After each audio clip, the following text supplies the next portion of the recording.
Thank you, Mr. Chair. Mr. Strzok, I don't know where to start.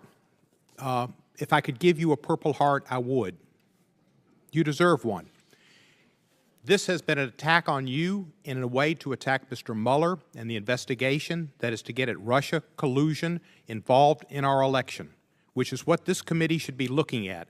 A direct strike at democracy and what this country's about, and free and fair elections, keeping us independent of who is our foe, not our competitor, our foe.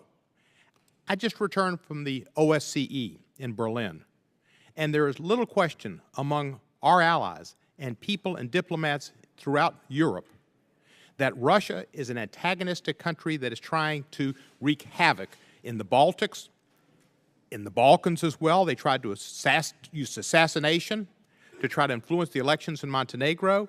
What they've done in Ukraine with Crimea and the Donbass, what they've done in Georgia, what they've done in Moldova, they are the bad guys.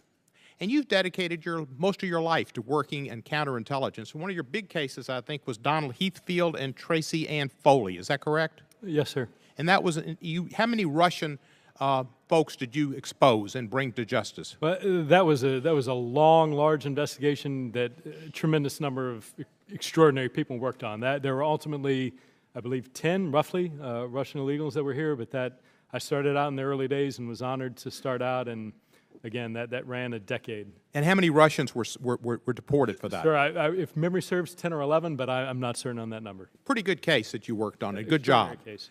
Did you work on Russia primarily when you were at the FBI in that area? At that period, early on, yes.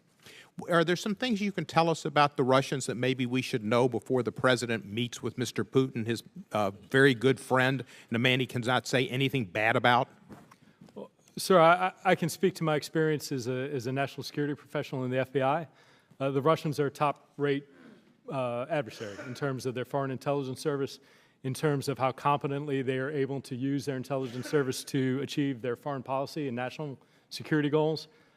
Many of which you referenced, their desire, the threat from NATO, trying to undermine the Western alliance, trying to minimize the role and influence and leadership of the United States around the world, attempting to minimize and undermine the extraordinary greatness of our democracy, to make it seem pedestrian and nothing special and on par with their kleptocracy and near dictatorship that they have, to somehow make us seem less.